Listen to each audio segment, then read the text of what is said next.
this year. Even though we were worrying about it in April, it's going to be around 1 million barrels a day this year and maybe potentially 1.2 million barrels a day demand growth next year.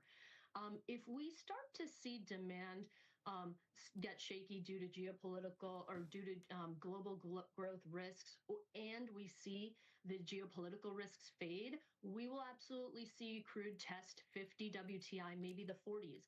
But the key here is when we test those levels, that's when we start to see a supply response from U.S. producers. So the market naturally resets itself back into balance. It's not going to just continue to trade lower. Producers are not going to produce at a loss. So that's where you see that mechanism step in. I mean, we already heard, there was some reporting yesterday that suggested the Trump administration has been looking to the U.S. majors to find out who is interested in going into Venezuela to potentially pump more. And the answer was nobody at this point, because there are more fertile fields elsewhere, and because oil prices just aren't high enough to kind of incentivize them to get into this. Submitted. Are we already at the point where some fields would be shut down or some exploration would not happen because you can't get crude above $60? So for most of the U.S. shale producers, 55 is where you start to see some barrels start to be uneconomical. It accelerates drastically as you get to 50 and below. The supply impacts at this price point and where the curve is actually not extreme. We might see 100,000, 50 to 100,000 barrels a day of production start to come off. But the key here, and I think this is a really important point, is U.S. producers continue to get more efficient and be able to drive down their break-evens. We've expected crude to start to come off. We've seen rig counts come down this year pretty dramatically, but production hasn't responded. They're drilling longer laterals. They're getting more efficient. So as we think about those break-even points, just continue to remember that we've thought they were going to respond in the past, and they've been very resilient. So we are at that tipping point, but I would say maybe we need to shade that tipping point a couple bucks lower due to the efficiencies. So it's something to watch, but I don't bet against U.S. producers cutting back dramatically at this crude strip. I think that takes place $5 lower from here. Rebecca, thank you for joining us this morning. We appreciate it. Thank you. Meantime, it is now 7 a.m. on the East Coast. You're watching Squawk Box on CNBC. I'm Andrew Ross Sorkin, along with Becky Quick. Mike Santoli is joining us as well. Joe is off today. We got some breaking news in just the last few minutes. The Bank of England announcing a quarter-point rate cut. That was expected, we should say. The European Central Bank's latest rate decision due at 8:15 Eastern Time this morning. And then there's this. President Trump addressing the nation from the White House last night. He said the economy is stronger than people think. He also criticized Democrats for inflation, the border, and crime. He also addressed health insurance. I'm also taking on the gigantic health insurance companies that have gotten rich on billions of dollars of money that should go directly to the people. The money should go to the people. That's you. So they can buy their own health insurance, which will give far better benefits at much lower cost. And then later this hour, we're going to talk health care with Republican Senator James Lankford. And then the 8 o'clock hour, we've got House Minority Leader Hakeem Jeffries. Then we'll get the latest read on inflation. November Consumer Price Index numbers. They're due at 8:30 Eastern Time this morning. And we also have this Trump media deal with a fusion company. And I'm still trying to make sense of what that is really all about. It seems like a very complicated, not intuitive, Trojan horse effort to take a fusion, to turn yourself into, from a media company, into maybe a speculative fusion company. I don't know. It sounds like they're trying to take all of the kind of Trump talking points and agenda points and kind of wrap them into one. It does not sound like they're trying to shut down Trump media in any way, shape, or form. They want that. This is more of a conglomerate type of issue where you roll all these things right, up. But you're taking what is arguably an overpriced stock to buy a private company. There's a question, by the way, about the value of the actual company, because why would you do this deal? Why would this be the way you would approach it if you were, if you were killing it and thought, okay, I'm going to go public one day? Why is this deal better? The fusion company, you mean? The fusion company than going public on your own or doing some other kind of transaction. This is effectively a Trojan horse way, effectively, to go from being private to being public, in large part. In fact, the fusion company could ultimately have more value than the media company likely probably Order does. filled. So And for Trump Media, you're Order kind of submitted. accessing a different kind of investor enthusiasm stream, which would be for these alternative energy type plays. Right. So the whole by the thing's way, the stock is up 20%. It was up 35% when it was first announced. It's up 20% now. For the 1 week, it's up by about 15%. And then I wonder, which I'm just speaking out loud, I don't know, is there some bet here that on the fusion side, you're going to need some kind of regulatory approvals or something else that somehow being involved with this company somehow helps you with? I don't think we know enough about the personalities involved behind this whole transaction in terms of who's on what side politically, donations. I mean, I think this is one of those things where you got to say to yourself, there's something that, because it's so, let's just call it. Let's call it what it is. It looks weird. For sure. Well, we'll dig into this and hopefully get more answers on all of those questions. In the meantime, though, take a look at the futures this morning. We are still in the green. It looks like the Dow futures are up by about 116 points. NASDAQ futures up by 215. The S&P futures up by 30. Want to get over to Frank Holland. He's got a look at this morning's pre-market movers. And Frank, what's on your radar screen this morning? Hey, good morning, Becky. Good morning, Andrew. Good morning, Mike. We're going to start things off with Micron. You can see right here surging up just about 12.5% after providing full-year guidance that beat estimates in its Q1 report. Micron's full-year profit guidance just about doubled estimates, and its revenue guidance that came in $5 billion above expectations. The chip maker also raised its full-year CapEx guidance. If this pre-market move holds, again, up just about 12.5%, this would be Micron's best day since all the way back in April year-to-date. Shares up over 200%. We're also looking at Lululemon this morning. Shares are popping after a journal report that activist investor Elliott Management has built a more than $1 billion stake in the struggling athleisure maker. You can see shares are up almost 7% right now. That report, citing people familiar with the matter, say Elliott is pushing for former Ralph Lauren CFO Jane Nielsen to take over as CEO. Just last week, Lulu announced CEO Calvin McDonald will step down in January. The stock's off its year lows, but you can still see here it's still down year to date, more than 40%.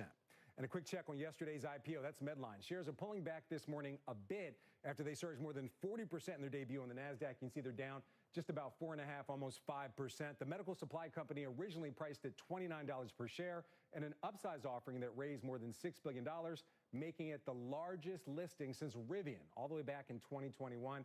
Again, shares pulling back just about 5.25%, but big pop yesterday after it went public. Becky, back over to you. Frank, thank you very much. We will check in with you in just a little bit. Our next guest says he expects to see the S&P 500 rally back to new highs before the year is over. For some insights and stats on the markets, let's bring in Ryan Dietrich, Chief Market Strategist at Carson Group. Ryan, good to see you. Good to be here. Always enjoy your fine city. Yes, and glad to have you, along with the masses that come this time of year. It's crowded out there. So if we were to get to a new high in the S&P by the end of the year, we're talking about 8.5 trading sessions until we're done. We're close. It's like a 3% move. So, I mean, what gives you confidence, if not that we get all the way there, that things still should get a lift? Yeah, you know, I want to talk about yesterday for a second. Sure. So you see the headlines, down a lot, tech down a lot. There were more 52-week highs on the NYSE yesterday than there were the day before. The number of stocks on the S&P 500 above their 50-day and 200-day actually increased yesterday. Yeah, we can go through more of them. I mean, the reality is we all complain only 7 stocks going up. And Mike, we are seeing more of this broadening out. And I get it. Tech is such a big part of it. Last comment, you know, you look at advanced decline lines. They're still pretty solid. And one more for yesterday. I think if there's a mantra under the bed with Oracle and tech and AI, we'd see it in the high-yield corporate bonds. High-yield corporate bonds are barely down yesterday. They're less than 1% from all-time highs. This volatility is legit, but I don't think it's like the first domino to fall for everything to fall apart here. Yeah, I mean, you're seeing it, I guess, with specific credits like Oracle's, but not maybe bleeding over into the broader credit picture. I take your point that there has been, this is what a broadening might look like, which is a stalled index. Yeah. And by say stalled, the S&P 500 closed yesterday at levels of 2 months ago, basically, from before last third quarter earnings season started. And yet you have seen traction in parts of the market like banks and some cyclical stocks, transports, even energy gets a bounce. Is that the formula we're looking for next year, or do you think it can be a different story, or can kind of tech reassert leadership? No, we think it's probably more this broadening out.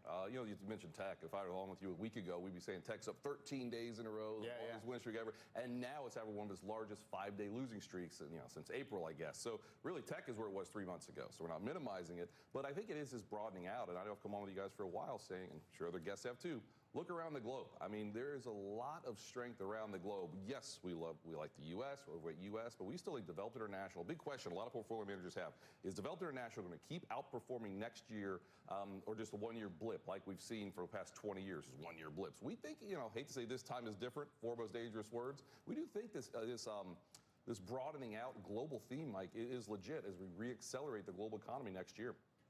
We've had, it's interesting, sometimes you get the consensus for the year ahead, like last year, where it was like, this is the year for equal weight over the market cap weight. I'm not sure you had people confident about the global trade, but it's really worked this year. And so maybe a year later, that starts to come together, right? I mean, do you actually think that that we can get positive returns if the Mag 7 is not really outperforming? No, we think we can, and I think one of the big things everyone's going to be talking about midterm year. Midterm year is the worst year, the 4-year cycle, down 17.5% peak to trough. All that stuff is out there, but if you don't have a recession, and that's our base case, the S&P 500 is up 10% or more for the year 70% of the time. Yes, we're going to have 3 strong years going into next year, but one of the things we've talked about, this is still a young bull market. It's just entered its 4th year. Last 50 years, and you've had a bull market at this point, been 5 of them. The average has been 8 years. The shortest has been 5. So those are just some numbers, but to think this bull market's old is not true. Then you look at something like Germany. Germany just earlier this year broke out above levels from 2007. So there are some parts of this market, and transports. I mean, my goodness, transports just broke out last week for the first time, in several years. So there's some parts that are probably going to keep taking this baton, and we like that. All right, yeah, maybe we can add smaller stocks into that. Ryan, great to see you. Thanks very much. Appreciate it. Okay, coming up, we are closing out a strong year for IPOs on Wall Street. NASDAQ President Nelson Griggs is going to join us in just a little bit. And later this hour, the latest on tariffs and trade from U.S. Trade Rep. Jameson Greer, he's going to join us live on the broadcast from the White House at 7:50 a.m. Eastern Time. Don't go anywhere. Squawk Box returning in just a moment.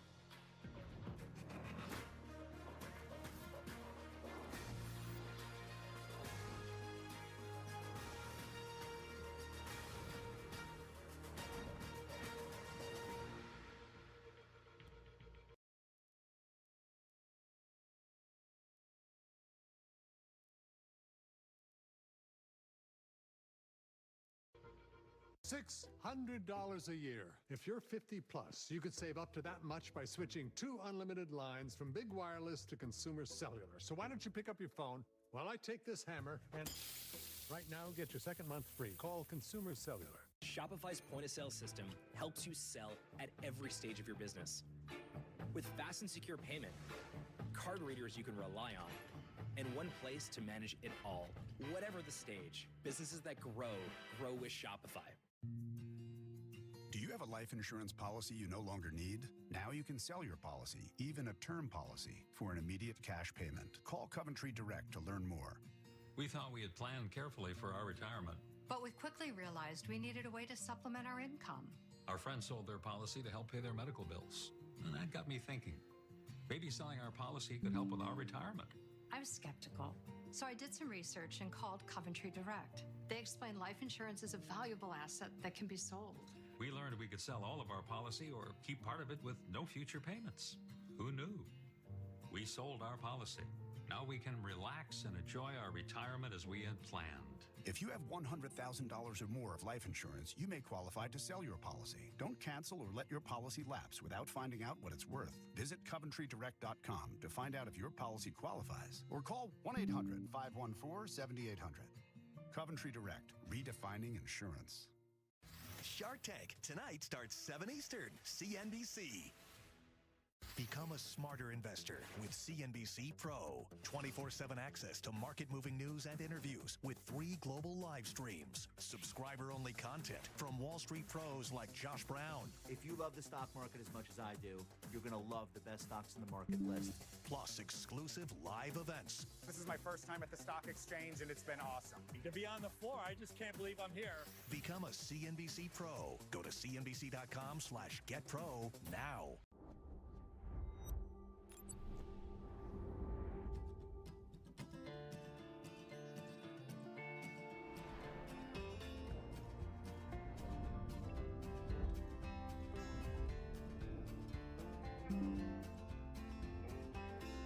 think when you're exploring a song, every element matters. Everything needs to work together.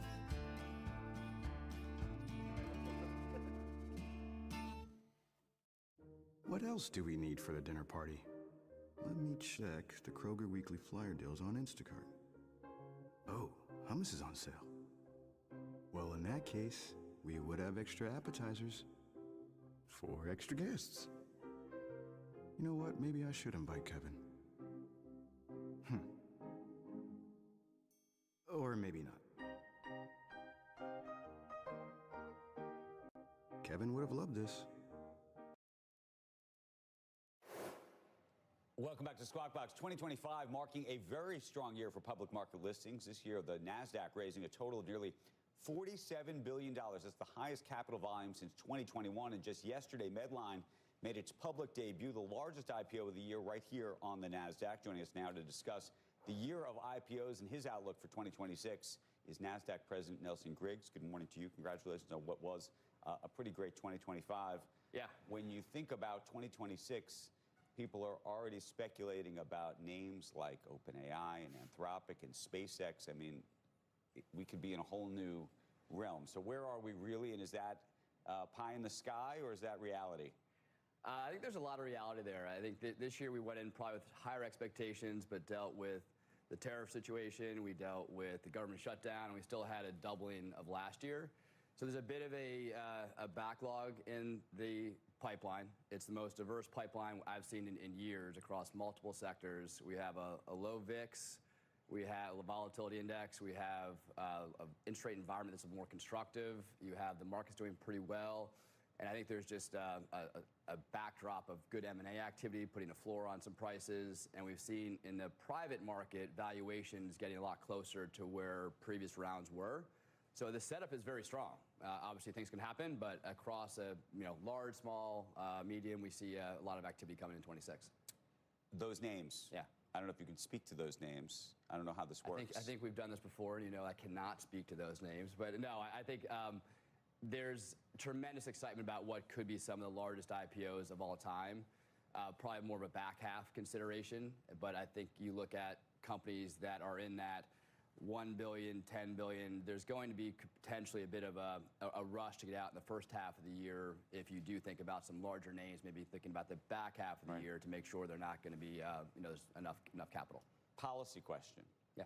Which is, and I think you had a session here with the head of the SEC and Adina together in terms of trying to make IPOs great again. Right. There's still this issue of so many private companies that have stayed private for so much longer. And it's true that some of the companies we're even talking about, that you're not mentioning by name, but I am, have been private for quite some time. And whether it would have been better to make those companies public earlier so that the investor class, the public, could actually participate. And what you think is really happening at this point.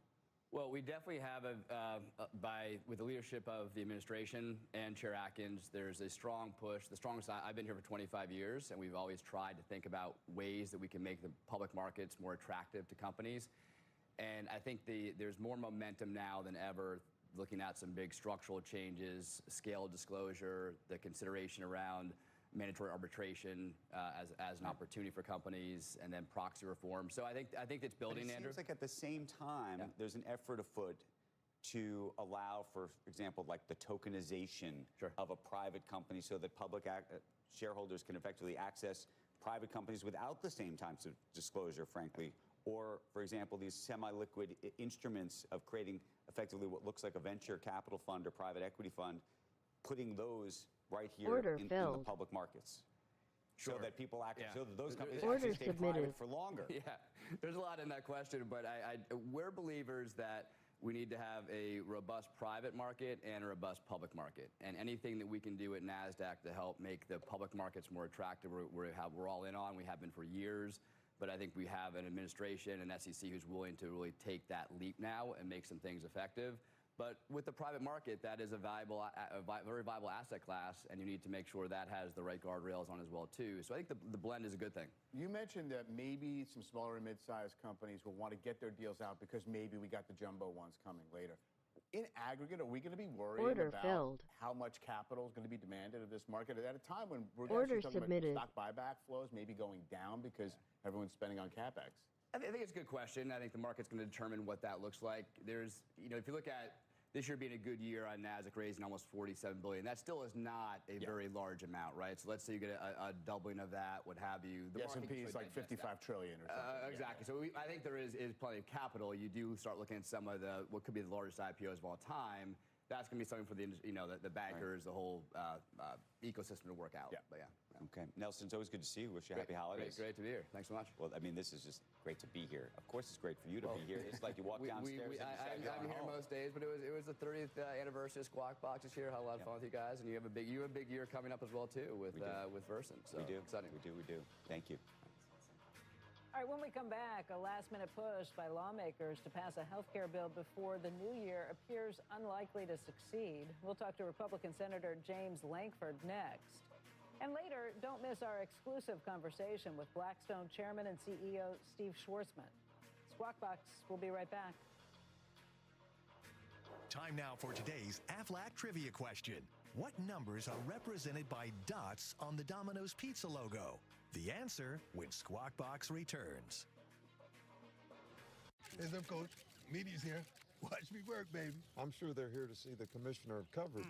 Aflac. Excuse me, Commissioner. When health insurance doesn't cover everything, what's the move? Aflac. What the commissioner means is that Aflac gives you cash to help with all those medical bills. We think you're amazing. They came to see you, huh? Get help with expenses health insurance doesn't cover with Aflac. How do we get Aflac? Man, they got to ask about it at work. They are working. So, to recap all the AI we're adding, it's supposed to streamline our workflows. That's the idea. But adding the AI that makes everyone else's job easier to manage gives us more to manage. That's the reality. Well, that's not very streamlined. That's the irony.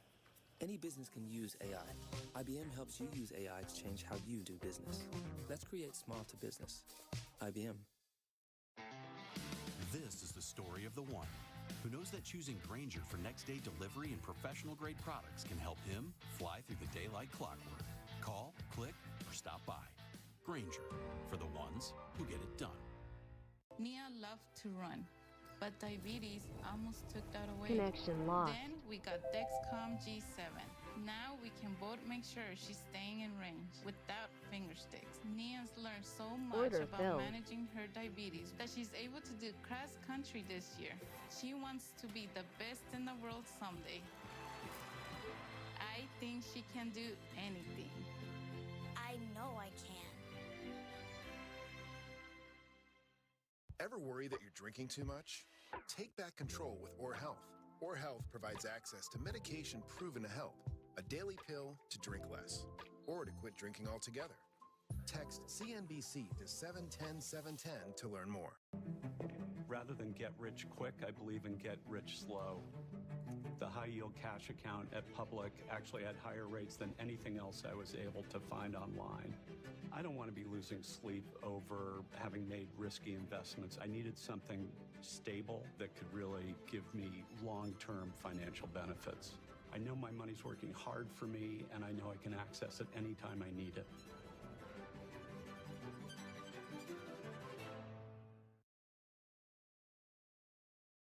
And now the answer to today's Aflac trivia question. What numbers are represented by dots on the Domino's Pizza logo? The answer, 2 and 1. They represent the first 3 locations opened when the pizza maker was launched. That's what you call actual trivia. None of us have ever heard of that before. Learn something every day. President Trump touting his accomplishments last night in his address to the nation, one touching on the ongoing battle over extending Obamacare subsidies happening on Capitol Hill. Joining us right now to talk about this and much more is Republican Senator James Lankford. And Senator, thank you for being with us. Yesterday, 4 moderate Republicans joined the Democrats in kind of pushing to make sure that there's going to be a vote that comes in early January, at least on the floor of the House, to extend the ACA subsidies. What chance does that have of making it through the Senate? It actually doesn't, because it's the same vote we've already had in the Senate. This is a Democrat proposal to say, let's just take the current policies now and just extend them out for 3 years. Remembering that what this really is not the Obamacare subsidies. These are subsidies on top of the subsidies that were done during COVID, during that time, for an emergency basis on it. So they're looking to be able to just say, let's pretend the COVID pandemic is still happening. Let's continue these subsidies out. No changes, no reforms, no caps, unlimited amount of money income that you could have personally, that you could still get these subsidies. So there are a lot of issues that in the Senate has already said, no, that's the wrong way to go, is to pretend the COVID pandemic is still happening. Let's actually talk about what are we doing, I should say, on trying to be able to reduce the amount that people have to personally pay. So our direction wasn't sending it to insurance companies and saying this is the help during the pandemic. It was trying to get assistance to individuals that need the assistance the most. Understood. And I would go so far as to say I think some of the Republicans who signed on for that are not interested in simply extending the ACA subsidies for another 3 years without any changes. But there doesn't seem to be any sort of mix of what Republicans are talking about and what Democrats are talking about, where you make some of those changes, but you extend some of these ACA subsidies for a year or maybe a little longer beyond that while you work through the changes that you want to make to the system. I think there are plenty of Republicans, not only in the House but in the Senate, who are worried about the political backlash that will come when rates go up next year. And I realize these subsidies are only for 22 to 24 million people, not for all Americans. But there are massive increases in healthcare costs that are going to go up to hit those people and lots of others. And I think there are plenty of Republican politicians who are worried about getting blamed for those higher costs. Sure. Yeah, there is real dialogue about what can we do to be able to deal with these subsidies and the high cost premium that will spike for those above 400% of poverty. Just to be clear, you had about 10 million people in Obamacare at the beginning of the Biden administration. They added all these subsidies in, and then you had about 21 million people in subsidies for the marketplace by the end of his administration. So he doubled the number of people in the marketplace, and the way that he did it was just uncapped. It's unlimited. It used to be 400% in poverty down would get some kind of subsidies. This was on top of that. So we're not talking about people 400% of poverty and down. They're still going to be covered. That's the vast majority of people in the marketplace. You're talking about people above 400% of poverty, the subsidies that were put on top of them. So that's the specific area we're talking about and what needs to be done. Those folks used to pay, let's say, $1,200 a month. Then with the subsidies, they went to paying $80 a month. Now they don't want to go back to paying $1,200 to $2,000 a month because the marketplace continues to accelerate. In my state, in Oklahoma, the marketplace has gone up 200% in 6 years. At the same time, commercial insurance has gone up 29%. So Republicans are simply saying there is a structural problem in the marketplace that it would accelerate so much faster than the commercial insurance. We should take a look at that and find out what the problem is rather than just sending more tax dollars over and over again and pretending there's not a problem. That's a fair argument, but the idea that it has taken this long to kind of take a look at it, I think that's where you have a political problem. The idea that, okay, we're going to take a look at it, but we're taking a look at it as these premiums are going up for people and they're seeing that hit them in their pocketbooks. Well, I would only tell you we have taken a look at a lot of things for a long time. Trying to get bipartisan agreement in the Senate is not as simple as it looks. We have bipartisan agreement, for instance, on pharmacy benefit managers and what's happening behind the scenes that's driving up the cost of pharmaceuticals and pushing out independent pharmacies all around the country. We have bipartisan agreement on that moved through the Finance Committee that I serve on unanimously. We've not been able to get that across the floor. So some things are tougher than it looks when you got to get 60 hard-headed people all in one room and to be able to agree on something. So what do you think you can get 60 people to agree on? I hope that we can deal with the pharmacy benefit managers. I hope that we can deal with what are we going to do to actually assist individuals in taking care of their deductible. That's the most important part for most people is their premium itself and then their deductible when they use their health care.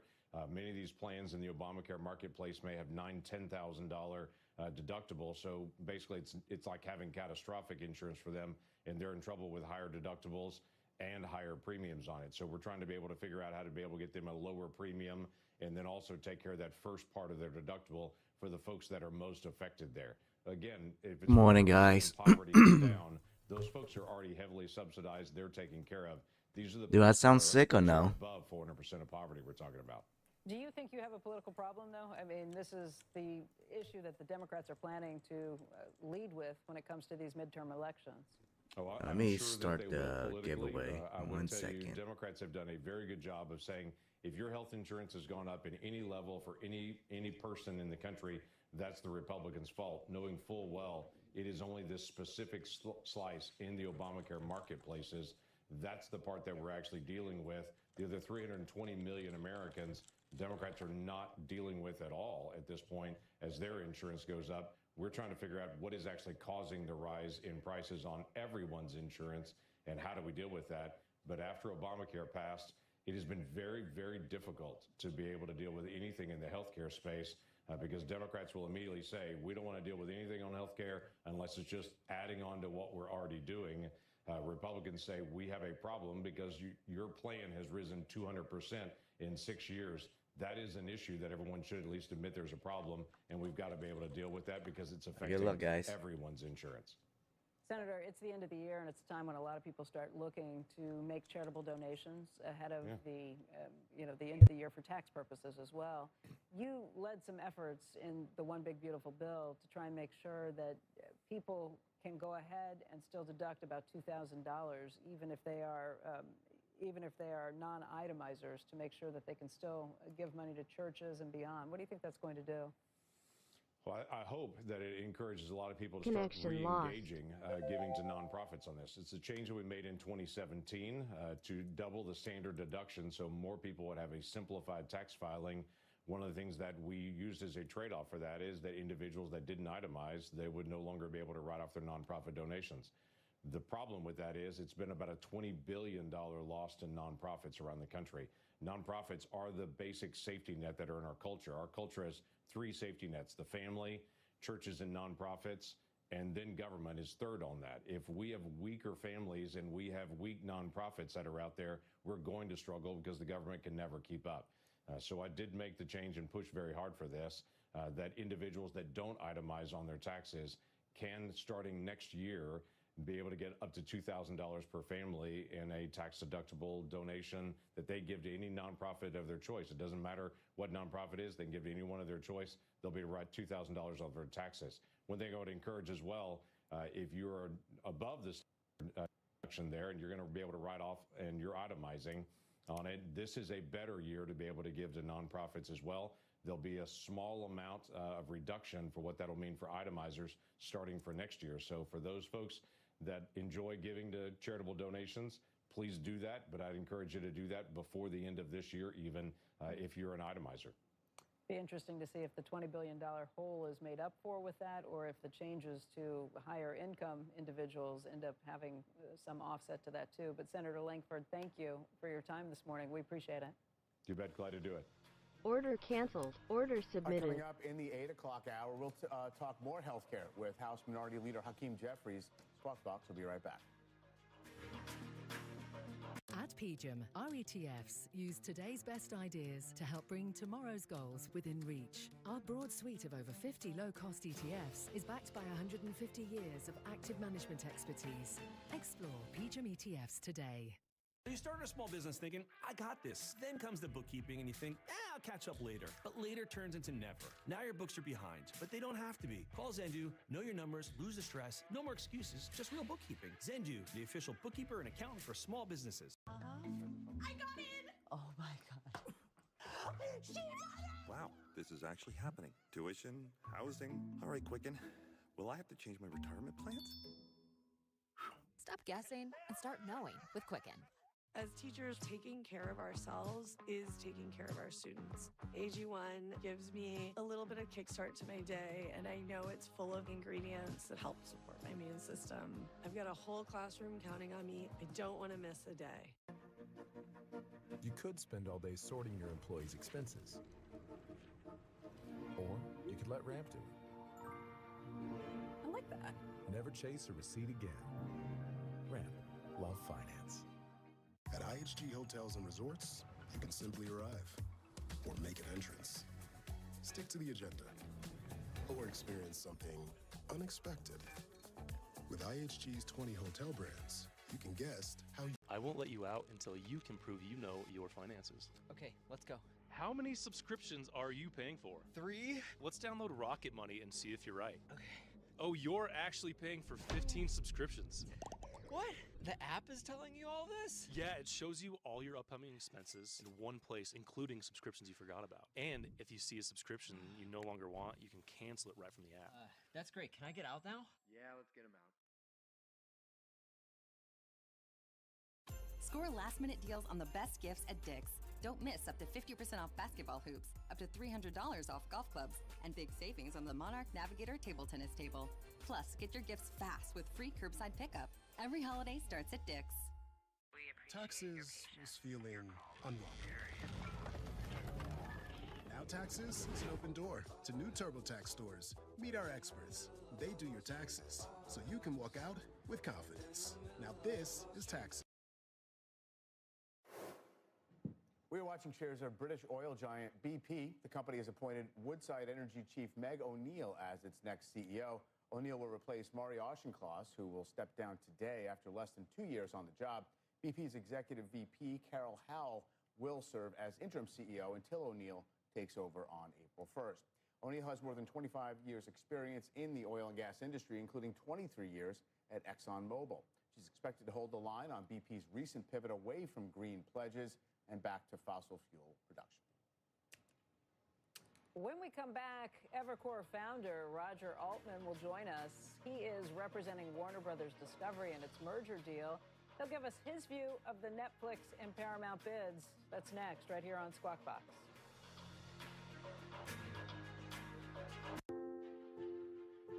Over the next 20-plus years, $124 trillion will be transferred, with more than 81% going to spouses and heirs. So how should you prepare? I'm John Schuman, partner and head of wealth transfer at Corient.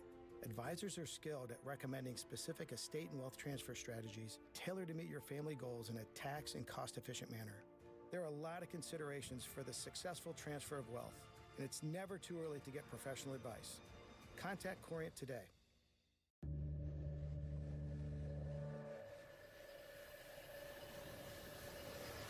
If you're looking for a broker that's not also your bookie, we invite you to try Public.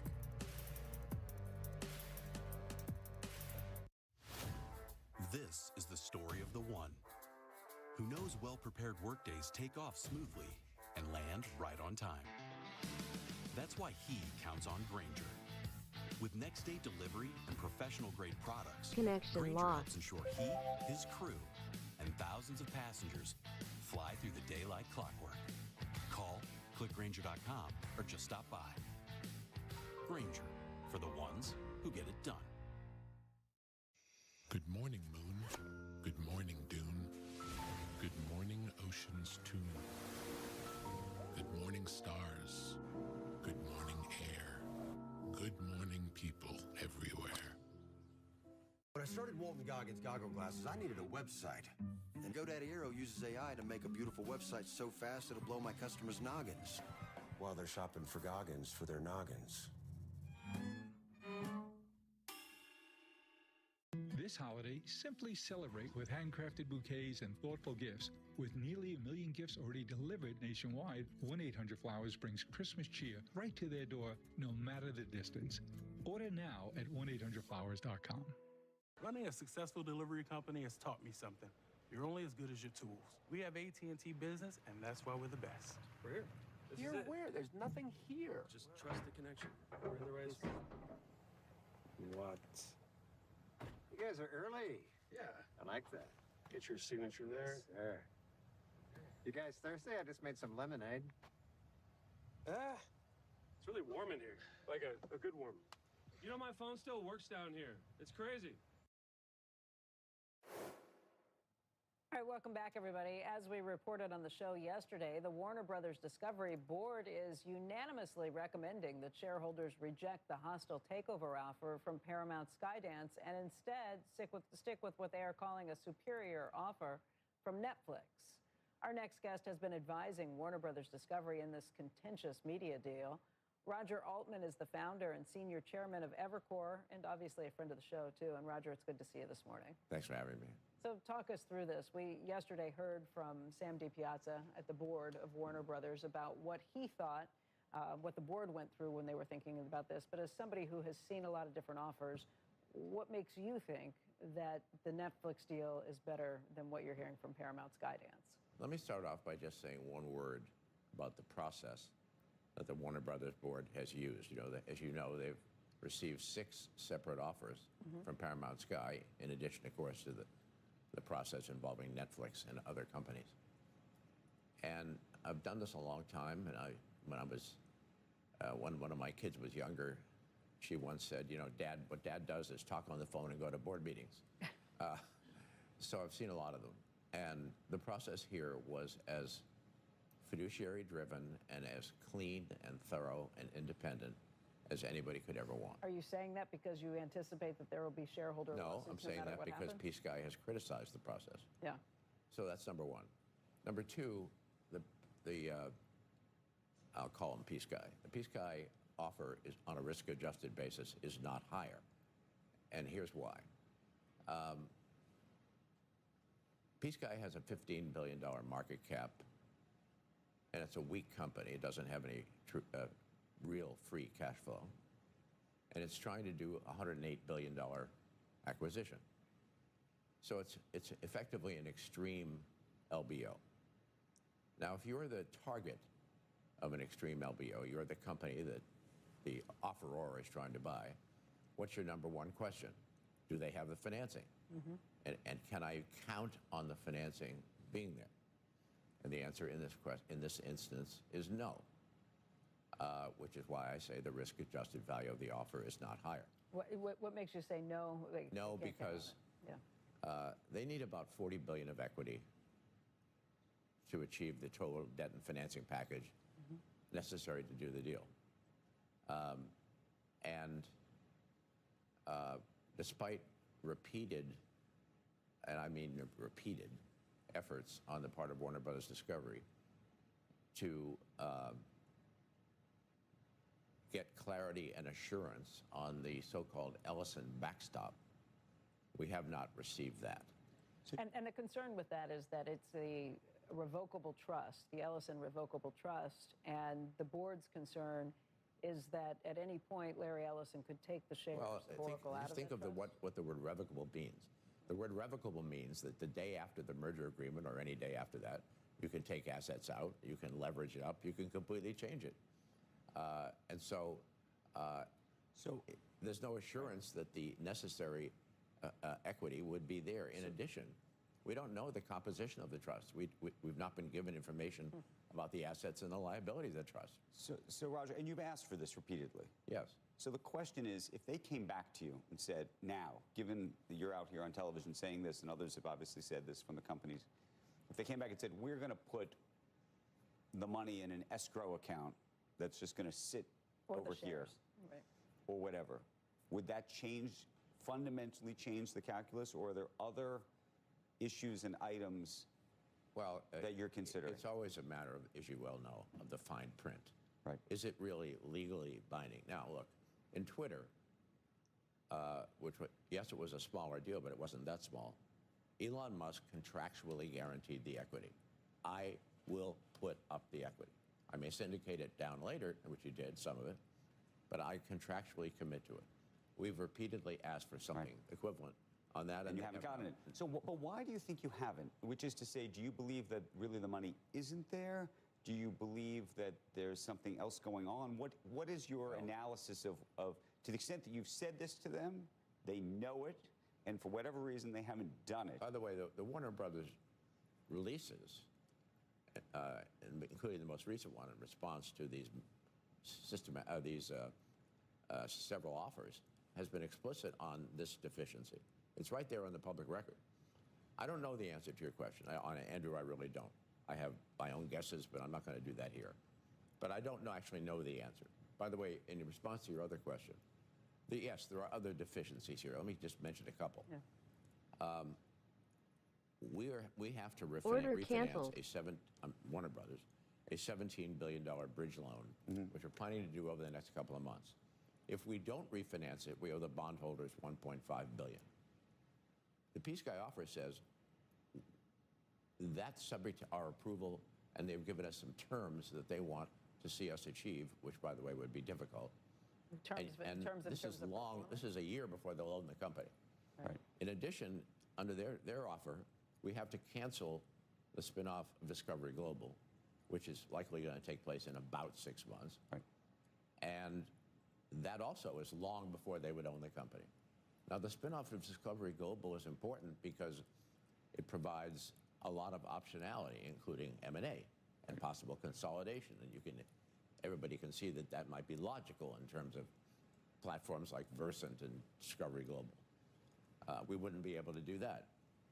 So it doesn't matter if Peace Guy comes back with an offer of $35, you would still think it would not be sufficient or verifiable. Well, again, you have to see every single term, every single condition.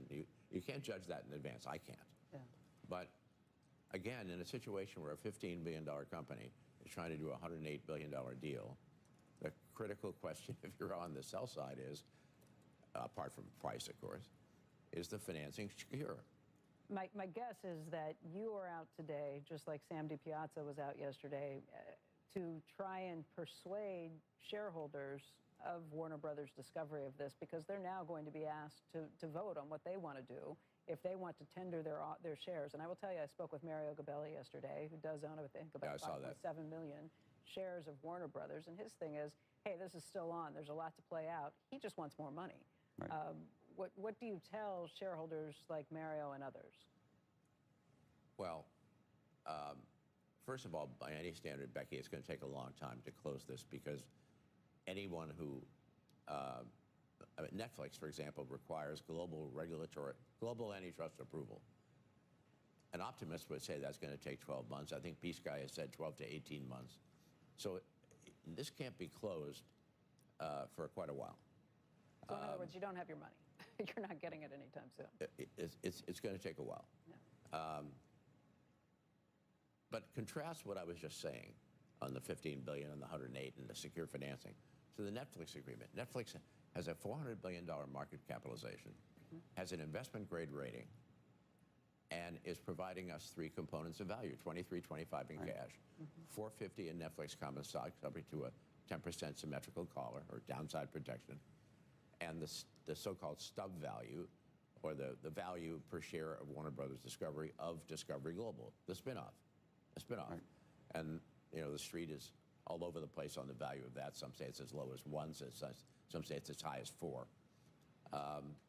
But it's a very good offer. And unlike Peace Guy, if for some reason Netflix didn't perform under the merger agreement, they failed to close, we can sue Netflix for specific compliance. Peace Guy says we can't do that in their case. The question of the stub value has been brought up too. We had Rich Greenfield on yesterday who said, hey, it may be even more than $3 because you've got a bidder on it already. You mentioned Versant as a potential bidder, or someone who would be teamed up and partnered with that. Are they Company C? I'm sorry? Is that Company C who's given a bid already on some of those assets? Well, the materials talk about Company C. And, you'll have to see once the spinoff occurs, because the Warner Brothers Discovery wants to do the spin and intends to do the spin. But it's so logical that there would be consolidation among these cable network platforms that's part of the upside associated with DG Global. And whether it initially trades on the basis of anticipated M&A, I'm not sure. But there's a lot of upside there. It seems to me that as a negotiator, you would want Paramount to come back with a higher bid, or you'd want a third party to show up at the doorstep. But the things that you're saying make it actually even harder in certain ways, because it sort of suggests that actually there is not another bid out there, and that actually for Peace Guy to come back, they would have to be doing a lot of things. Well, and I only ask that because I think right now in the marketplace, if you look at where the stock is trading on an arbitrage basis, there is an expectation that Peace Guy comes back. But it sounds to me like, given the things you're talking about, the hurdle is actually even higher than maybe the public understands. Well, start with the biggest issue, which is that they have to provide legally binding assurance that they have the financing. Right. And that's not that hard to do. Yeah, if you have the backstop, if you have the backstop. Right, but it sounds like you're suggesting that these other items. The value of Larry Ellison's stake in Oracle is down 50% from the high in 3 months, right? So if you have this long process, does that come into play where you're like, what do we know about where this asset ultimately is going to be backstopped? Well, look, if you were, if you just step way back and you look at the value of his Oracle shares, even when it went down that much, and the equity required for this deal, you say to yourself, well, just do what Elon did. Yeah, he could do it. Just guarantee it. Yeah. I don't know why he hasn't been willing to do that. I don't know. But that's an obvious issue here. Now, Andrew, there are other issues, but they can cure those. There's no need for them to tell us that they have to approve our bridge financing. And there's no need for them to say, for example, these series of interim operating covenants where they want to be very micromanaging in terms of how we run our business in the interim. All right, good luck, guys.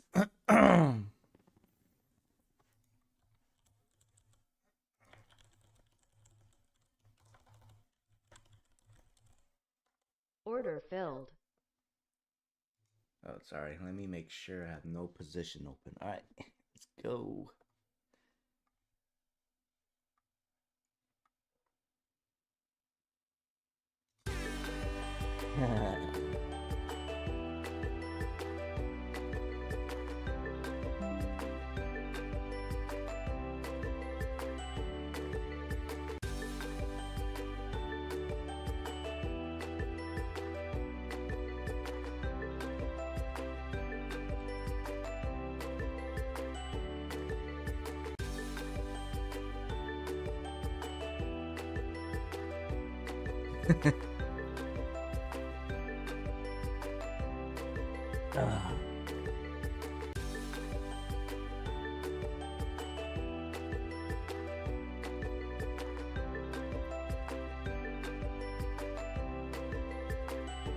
Yeah, it's hard to win. It's a lot of people. 84 tickets, 90 of them. And there's 60 on the stream. What? Top Step is down again?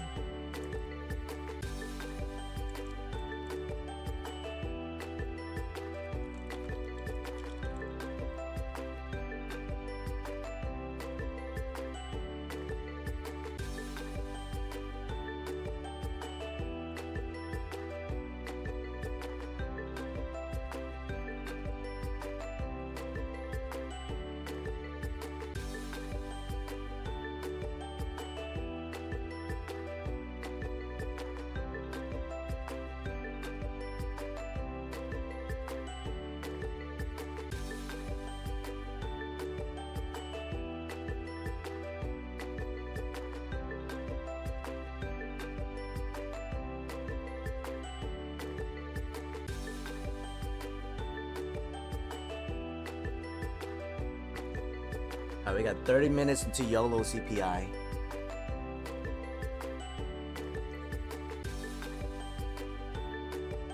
hope you have 10 points. You need 10 points to win.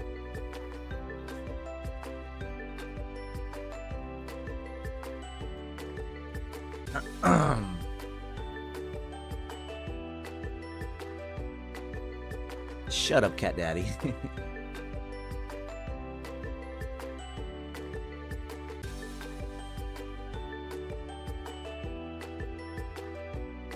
Look at milk.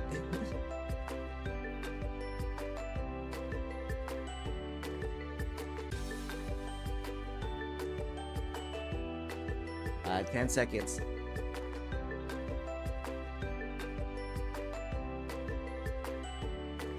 Oh shit. Move on. No way, Moogle won. Get the fuck out of here. Wow. Yeah, I know Mugo. No fucking way.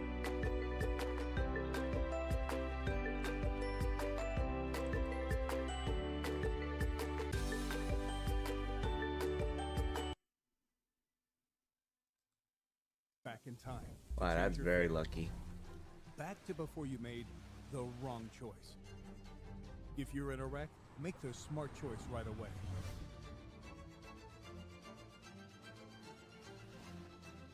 Frankel and Frankel, chosen by the people, feared by the insurance companies.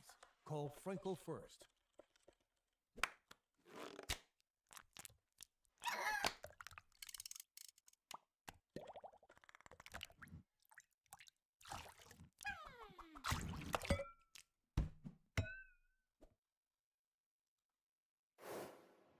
Welcome back to Squawk Box. United States Trade Representative Ambassador Jameson Greer has issued a warning to the EU over discrimination let me against set up US my tech YOLO. companies and is now threatening to penalize EU tech companies in return. Ambassador Greer joins us this morning. Good morning to you, sir. Where does this stand? And just so we understand the various chess pieces here, what kind of leverage do you think you have to actually effectuate this in the EU? Well, good morning. Good to be with you. There are a couple of things. You know, first of all, the EU itself knows that it lags on innovation. You know, we had the EU put out the Mario Draghi report a year or two ago, talking about how what a lack of innovation they have and high regulation. So there's incentive on the EU side. On the U.S. side, there are a number of types of investigations that we could conduct to look into this and potentially take action. President Trump's been talking about this for several months, so this is not a new issue, unfortunately. And even before that, we've been dealing with it for years. So, but in terms of what happens next, and assuming the EU says talk to the hand, which they could, are we talking just about fines? Are we talking about a different tariff regime? How are you thinking about this? So this past summer, we issued a joint statement with the European Union on a variety of topics. One of those topics was about having fairness and non-discrimination in digital trade. I was in Brussels a couple of weeks ago, and I spoke with counterparts over there, and several of them just really refused to engage on this topic. I'm happy to engage with them. The United States is happy to engage with them. We've been trying for many years to do so, and they've not been responsive. So we have tools like Section 301, which is an investigatory tool that is designed to have a negotiated outcome. I don't think we're in a world where we want to have some, renewed trade fight or something with the EU. That's not what we're talking about. We want to finish off our deal and implement it. But this is something that's really important, and we need to deal with it. We need to deal with it quickly. It'll be better for the EU and for us to have it resolved. One of the things I wanted to ask you about was the president spoke, obviously, to the American public last night and talked about the $18 trillion, I think was the number he used, of investment pledges made into the U.S. as part of some of these tariff transactions or tariff deals with various countries. And I think the American public wants to understand the math behind that, because $18 trillion is an extraordinary amount of money. You look at some of the countries that have made these pledges, it's close to their entire GDP.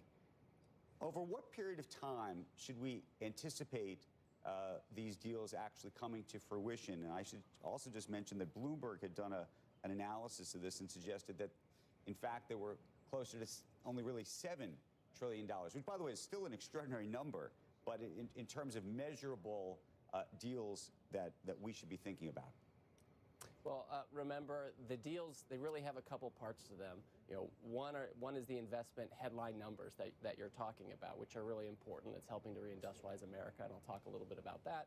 And the other part are what I'd call the pure trade issues, where they're opening our markets to us. They're taking their tariffs down. They're removing their non-tariff barriers. And on that part, a lot of that is already in progress or going through legislatures in foreign countries. On the investment piece, this past week we saw a new zinc smelter be announced by a Korean company. We have the Koreans talking about more shipbuilding in the tunes of hundreds of millions of dollars and billions of dollars. We have the Japanese companies like Hitachi and others building. So we see a lot of progress on that front, and we're going to be looking at it over the life of President Trump's term on the investment figures. Right. The other thing that I think we're all waiting to hear from is the Supreme Court about what they ultimately think of these tariffs and whether they're going to either strike them down or try to change them or something else. What kind of preparations are you making behind the scenes right now in that regard, and what are you hearing from various countries around the world? So remember, the president has been focused on a tariff program for many years. And so even before Inauguration Day, we had a number of plans of how to implement tariffs, and the president ultimately appropriately selected that using his emergency authorities was the best, because we could move quickly and flexibly to respond to the emergency of offshoring and the deficit. That being said, at that time, we also had other options for the president. We have tools under Section 301 to deal with specific unfair trading practices and use a tariff to combat those. We have Section 232 tariffs that are in place and aren't challenged. So tariffs are going to be part of the policy landscape going forward, regardless of what happens. We're pretty confident about the case, by the way. We laid out a pathway for success and for the Supreme Court to find for the government, but we have plans if it goes the other way. Ambassador Greer, the notion of using tariffs as a means to negotiation and opening up other markets and reducing trade barriers from other countries perhaps seems not to apply directly to China, where it seems like it's a little more of a managed disengagement. Doesn't seem like they're lowering really trade barriers to U.S. Imports into China. How do we think about the state of that relationship and where it's going? Well, first of all, President Trump and President Xi have both put a premium on maintaining their personal relationship and having discussions at their level. So they've had meetings, they have calls, they write letters, and they'll meet again in April. That being said, the Chinese economy and the U.S. economy are quite different. They don't fit together quite neatly, so we have to manage the way they interact. To your point, there are a lot of barriers and things structurally in the Chinese economy that it's part of the nature of them being a communist country. They're not going to sign a paper that says, I'm not going to be communist anymore. But what we can do is try to have the right outcomes where they're buying goods and services from the United States that they should be buying, right? Airplanes, medical devices, agriculture, soybeans, sorghum, et cetera. And there are things we can buy from them too, consumer goods, low-end tech, and other things like that. But we want that trade to be balanced, so it does require some management. Ambassador, I want to thank you for joining us this morning. Thank you very much. Have a good day. You bet. Happy holidays if we don't talk to you before Christmas. Thank you again. Thanks. Meantime, it is just past 8 a.m. right now on the East Coast. You're watching Squawk Box on CNBC. I'm Andrew Sorkin along with Mike Santoli. Becky's going to be with us again in just a moment. She's making her way over to Blackstone's headquarters right here in New York for a big interview with that company's CEO and co-founder, Steve Schwartzman, the legend that is. She'll be joining us a little bit later in the hour with that conversation with Steve. All right, we are less than 30 minutes away from inflation data from October and November. Steve Leisman joins us with a preview of what we can expect and what it means for the Fed. Oh, Steve. yeah, what we can expect. This is going to be, Mike, a unique inflation report that's going to lack some key details as the result of the government shutdown.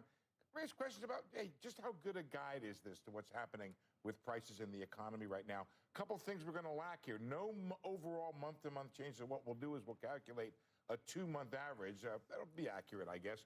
Only limited data from October if, some places not going to have it at all. And the November data collection only began mid-month instead of happening over the full month. That mid-month start raises the question whether inflation could be understated if it picked up the beginning of the holiday shopping discounts in the second half of the month, but missed the higher prices earlier in the month. Economists at Nomura saying, quote, core goods inflation appears to have remained solid due to the lingering impact from higher tariffs and rent owners' equivalent rent probably rebounded. Here's the numbers that the street is looking for. An average 2 months was 0.3% month over month. It was 0.3 in September, and the core 0.3 up from 0.2. And there's that 3.1% number that we keep hanging around, and we can't really get beyond it. It's the number that I guess is the debating point right there. While some Fed presidents are troubled by the idea that we're still at that 3% number, showing inflation running above the 2% target, several top officials like Governor Waller I talked to yesterday have justified these rate cuts by insisting tariff inflation is going to come down, and the weak job market, guys, is what needs attention from the Federal Reserve. Tomorrow, we're going to put these questions to a leading Fed official. We're going to talk to John Williams tomorrow, right here on Squawk Box at 8:30, a traditional interview we've done every December. Yes. With him for many, many years. It's always a goodie. It's always a goodie. I mean, I've been struck by the way, for really a year, the market has kind of treated inflation as, sure, persistently elevated, but not an emergency and almost like not today's problem. If you just look at how, not just market-based inflation expectations, but just how the market reacts to, all the different inputs related to growth and inflation. It is extraordinary, Mike, because what you're also saying, the other side of that comment is the market is not demanding inflation compensation. Yeah. And it's something that you would do. There's a couple of things going on. One of the commentaries I read, maybe this was Andrew Bremer, I can't remember who it was, who said the market is afraid to bid yields higher because of what it thinks the Treasury's going to do. They think that there's going to be some operations out there that will push down the 10-year, so it doesn't want to get too far. It looks like the 10-year has this 420 top right now that it won't get beyond. I agree with you. It looks like the market has bought the view that tariff inflation will come down.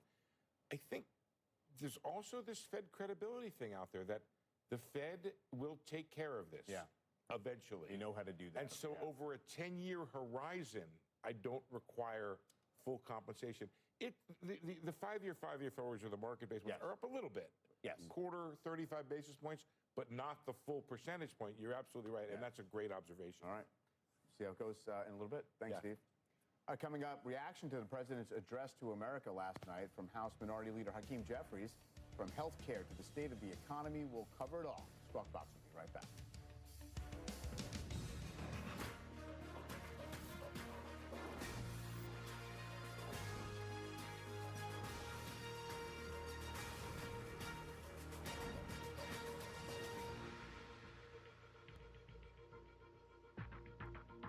Goldman Sachs Active ETF GPIX consistently seeks to deliver monthly income without sacrificing capital growth.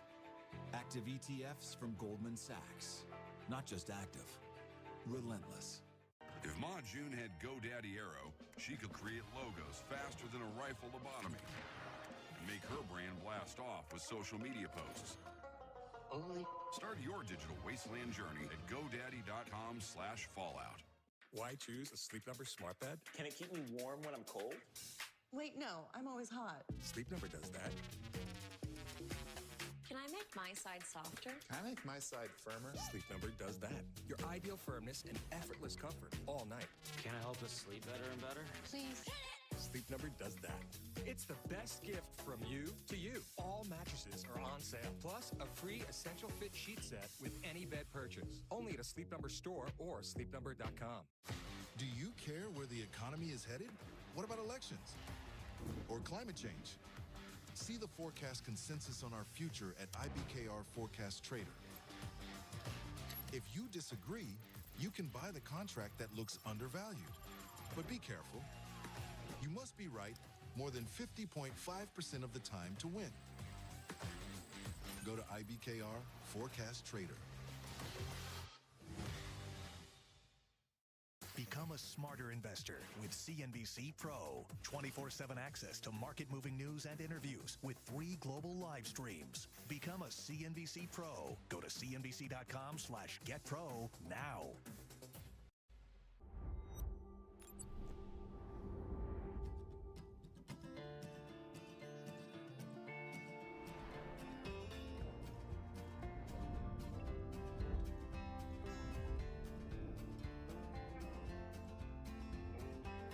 I think when you're exploring a song, every element matters. Everything needs to work together.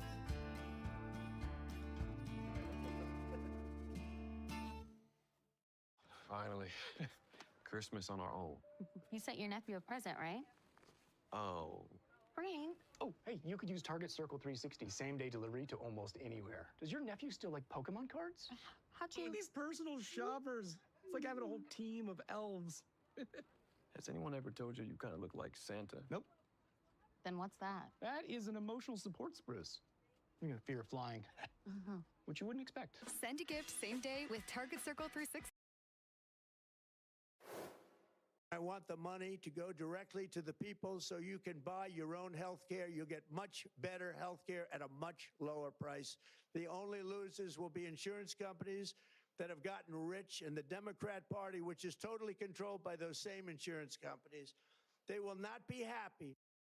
Okay, President Trump addressing the nation last night, defending his economic record and outlining plans to fix health care. Joining us right now is House Minority Leader Hakeem Jeffries. Good morning to you. You heard the president last night. He says the Democrats are in the pockets of the insurance companies and that the price of your health care is actually to go down under his plan. What say you? Well, good morning. Great to be with you. The Republican healthcare crisis is devastating the American people, and Donald Trump has zero credibility on the issue of healthcare.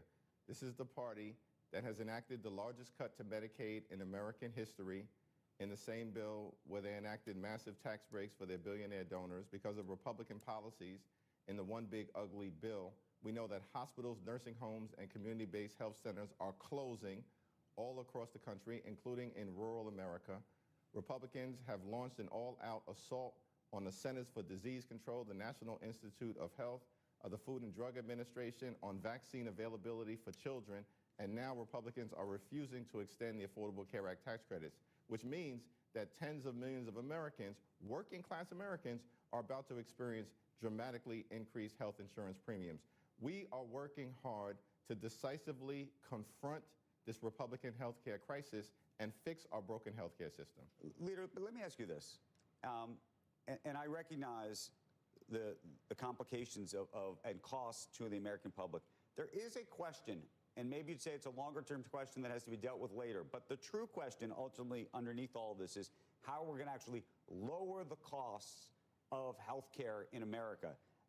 And when I say lower the cost, not just lower the cost for individuals, meaning in the moment subsidize it, but how we actually change the market dynamic at play and whether what you have proposed even tries to address that at all or frankly exacerbates it. What we've proposed at the moment relates to the fact that the Affordable Care Act tax credits are going to expire on December 31st. And no one disputes that if that happens, tens of millions of Americans are going to experience skyrocketing health insurance premiums, in some cases increasing by $1,000 or $2,000 per month. And 90% of the people who rely on the Affordable Care Act tax credits make around $63,000 per year. These are working class Americans, everyday Americans, and middle class Americans. And so we've got to make sure that we don't allow these tax credits to expire. At the same time, you raise a very good point, Andrew, that the healthcare system is broken and we need to fix it. We want to fix it in a comprehensive way, in a bipartisan way.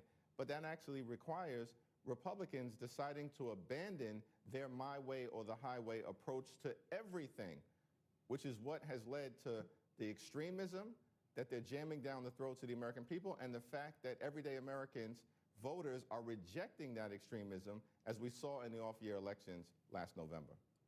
Leader Jeffries, you mentioned that the vast majority of those who use the supplemental subsidies for the ACA are, well below, kind of the wealthy thresholds that the Republicans are talking about, which is 4 times the poverty line. Is that in play in terms of a negotiated agreement here? They keep talking about that as maybe a sticking point. How does your party feel about simply having an income cap for these subsidies? We have a bipartisan coalition right now that supports in the House of Representatives, that's every single House Democrat and at least 4 House Republicans, supports a straightforward extension of the Affordable Care Act tax credits. Time has run out. Republicans have had all year to deal with this issue and have chosen not to do it because they were focused on passing their One Big Ugly Bill, which they enacted with great urgency months ago.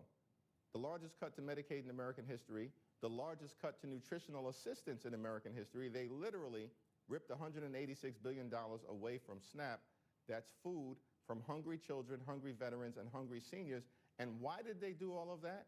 So they can enact massive tax breaks that they made permanent for their billionaire donors and skyrocketed the debt by over $3 trillion. And now, at the 11th hour, time has run out. And we've got the votes to pass a straightforward extension and send it over to the Senate. Mike Johnson needs to make sure we vote on this legislation today. The House should not recess or adjourn until this issue has been dealt with. So what is your expectation? You say you have the votes. You'd mentioned the 4 Republicans that have come on over to join you. And then the Senate seems like it's kind of a no-go no matter what. So, I mean, what are we looking at come next week? Well, what's interesting about the Senate is that there are a majority of U.S. senators, Democrats and Republicans, who've already supported in the vote that took place a few weeks ago a straightforward extension of the Affordable Care Act tax credits. And so once we send the bill from the House over to the Senate, then the Senate can negotiate a path forward that enables them, hopefully, to break the filibuster and get something done for the American people. We can work on this issue in a bipartisan way, as has now been demonstrated in the House of Representatives. We do need some presidential leadership. Part of the issue is that Donald Trump still seems to believe that the affordability crisis is a hoax. In fact, he said that repeatedly. Costs haven't gone down in this country. Costs have gone up, despite the fact that Donald Trump did promise, his words, not mine, that costs would go down on day one. Housing costs out of control, grocery costs out of control, electricity bills out of control, healthcare costs out of control. Action needs to be taken in all of these areas. We're prepared to work with our colleagues on the other side of the aisle. We just need good faith and Republican leadership. Submitted. Talk about costs. Order filled. You mentioned healthcare. Interestingly, you look at employment in America over the past year, and actually it is the healthcare industry where so much of the employment has come from. What do you make of that? Well, listen, I think we've got to take a look at the economy as a whole and all of the individual sectors. In this country, fundamentally, here's our belief. You work hard, you play by the rules, you should be able to live an affordable life, a comfortable life, live the good life.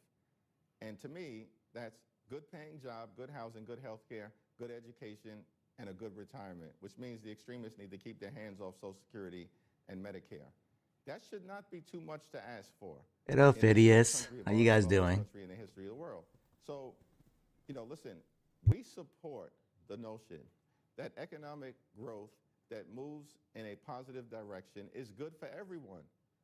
But we've got to make sure that this fundamental principle, hard work paying off, playing by the rules paying off, and the American dream being brought to life is actually realized and revived, because far too many people understandably have concluded, I'm talking about working class folks, middle class folks, that the American dream is out of reach. As we approach our 250th birthday, that's a shame. Leader Jeffries, I have maybe a curveball of a question, but we just talked to Jameson Greer, and it's something that I think is on the mind of a lot of folks who are watching this broadcast now as it relates to tariffs. A lot of folks waiting to find out what the Supreme Court has to say about the tariffs that have been implemented by the president. I believe you have come out strongly against those tariffs. There's a real question, though, about whether, if they were struck down, whether the court could force, effectively, the U.S. government to give back the $200 billion that has been collected in tariffs, and how that could re-scramble the economy. And I'm curious what the sort of Democratic position would be on something like that. Well, the implications of the Supreme Court striking down those tariffs, I think, have to be evaluated. Our view, as you indicated, Andrew, from the very beginning, is that the president has violated his authority. He doesn't have the emergency authority to implement this random, massive tariff scheme that's imposing thousands of dollars of additional cost on everyday Americans, which is why the American people reject these tariffs. I think that if the Supreme Court strikes down these tariffs, then Congress should come together in a bipartisan way and figure out the path forward. Anchored in the reality is what's best for the American people, what's best for our companies and our corporations, what's best for the economy, to ensure that we can continue to see American exceptionalism prevail. Leader Jeffries, I want to thank you for joining us this morning. I want to wish you happy holidays if we don't see you before the break next week. Thank you. Happy holidays. Thank you. You bet. The European Central Bank is out with its latest interest rate decision, leaving interest rates unchanged. That was the expected outcome, and it comes just an hour after the Bank of England cut rates by a quarter point. That likewise was expected. You see relatively muted market reaction there. Most of the European indexes up just slightly, while the FTSE in the UK is down small. Telecom Southwest tapping 2025 Word of the Year for a limited time deal. That is next. And then inflation data, jobless claims, and the latest Philly Fed survey. And later, Becky will rejoin us with an exclusive interview with Blackstone's Steve Schwartzman as the firm marks its 40th anniversary. Squawk Box will be right back.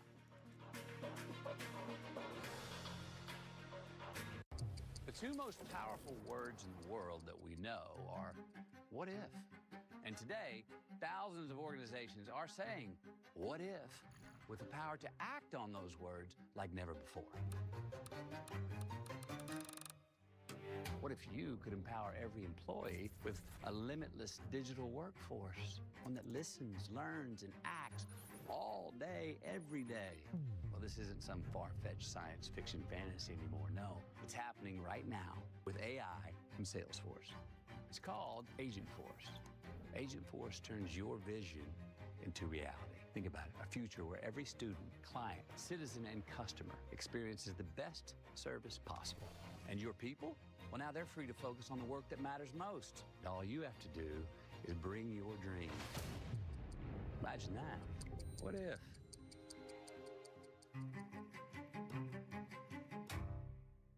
We're Mizuho. Sound familiar? Financing the aluminum giant, building better homes? Mizuho was there. The merger of two logistics titans? Also us.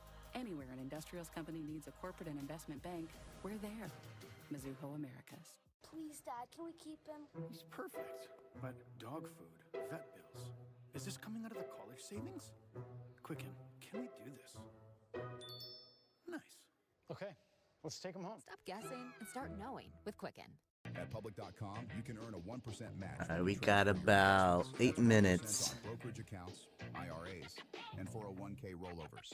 Earn an uncapped 1% transfer match. Investing for those who take it seriously. Public.com. Who done it? We're looking for a house closer to everything, but we don't know where to start. Find it with Realtor.com. With Real Commute, it's easy to find a home closer to what's ever close to your heart. Do y'all recycle? Realtor.com.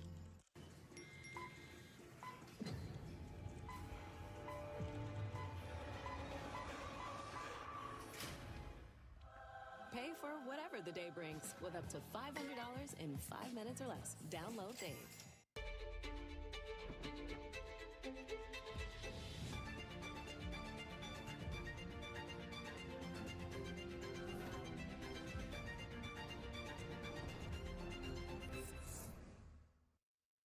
Power Lunch, weekdays 2 Eastern, and streaming on CNBC Plus.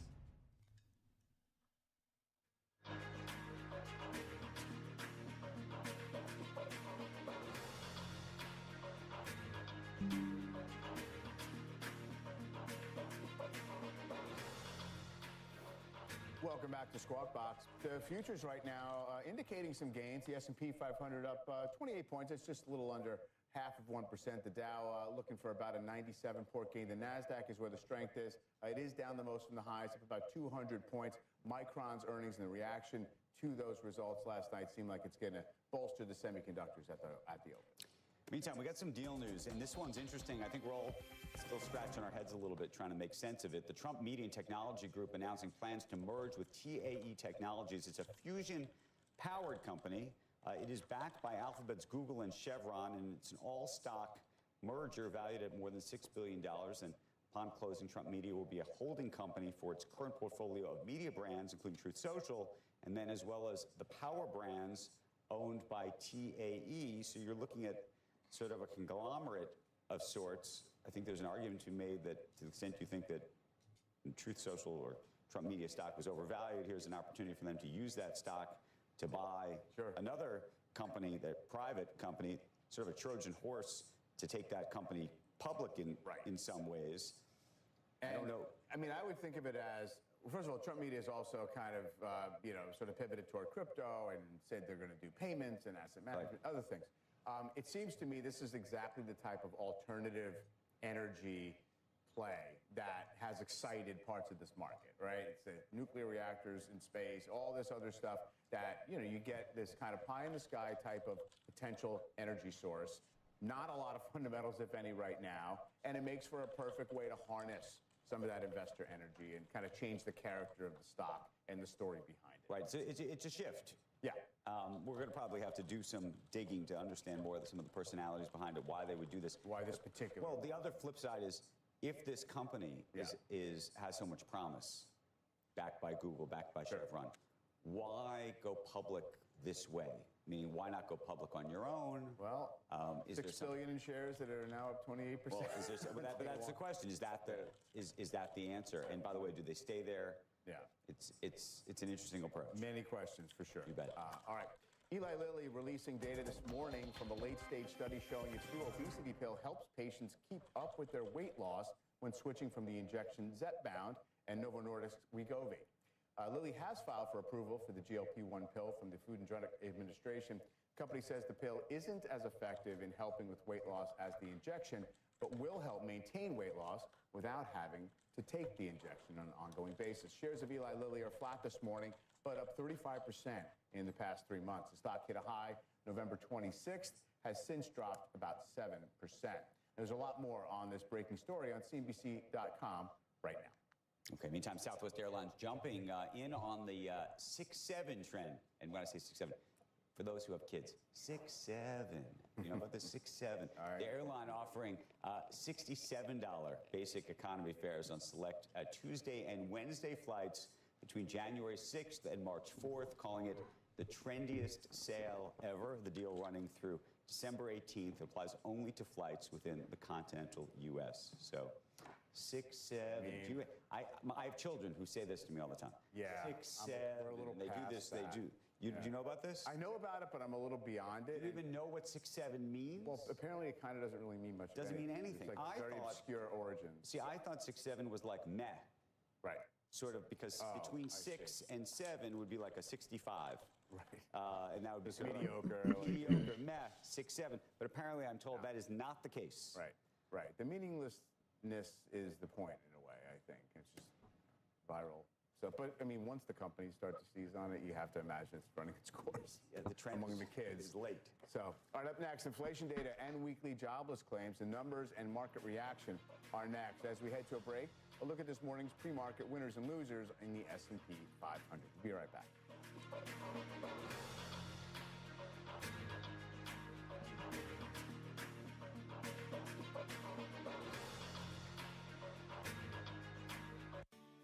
At Baird, we offer a unique perspective on wealth management. Because you offer a unique perspective on what a life should look like. We listen and really get to know you. Then we customize a plan, especially for you and your family. From making your tax burden less of a burden to estate and trust strategies that protect your loved ones. And an investment portfolio that powers your financial goals. When the focus is on you, it makes all the difference. Nah, I think we're gonna dump. We'll see. Doesn't matter for me. I'm gonna long and short. Got 2 minutes left. Sides and desserts for just $99.99, and it ships free. This offer won't last. Visit omahasteaks.com/gift today. No way this all fits. Watch me. Oh, we're watching, Gary. They're right. We need WeatherTech. I thought they only make floor liners. Really, Gary? Really, Gary? Who do you think made the seat protector, side window deflectors, no drill mud flaps? And the cup foam. And I just ordered WeatherTech's newest products. Ta-da! Hitch Basket makes for easy loading of heavy and bulky gear and increased storage capacity with a roof basket up top. WeatherTech for the win. Buy American at WT.com. Alright, boys, we got this. It's a no-brainer. I know my money's working hard for me, and I know I can access it anytime I need it. It's very simple. Better rates mean faster growth, and that's exactly what I need. Discover your new Hyundai right now at Clay Cooley Hyundai of Dallas. Come lease a 2026 Hyundai Elantra for $270 per month for 36 months. Or check out the 2026 Hyundai Palisade, lease for $421 per month for 24 months. Or lease a 2025 Hyundai Elantra N for $449 per month for 39 months. And experience the difference today at Clay Cooley Hyundai of Dallas. Visit us today. Shop me first, shop me last. Either way, come see Clay. Snow many deals, snow little time. Target's last minute deals are here. Get stocking stuffers and gifts for everyone on your list. Don't miss Target's last minute deals, all under $20. And don't wait, deals end soon. It's just like our new house. I hope you have an American Home Shield warranty. Leaky toilet? Fixed. Oven beyond repair? If AHS can't fix your covered item, they'll replace it no matter Order its age. filled. Order Sign up filled. today at Order ahs.com. filled. Order filled. Alright, good luck, boys. We are just seconds away from weekly jobless claims, October and November CPI, and the Philly Fed Target filled. manufacturing There you go. survey. Order Set up ahead of canceled. time.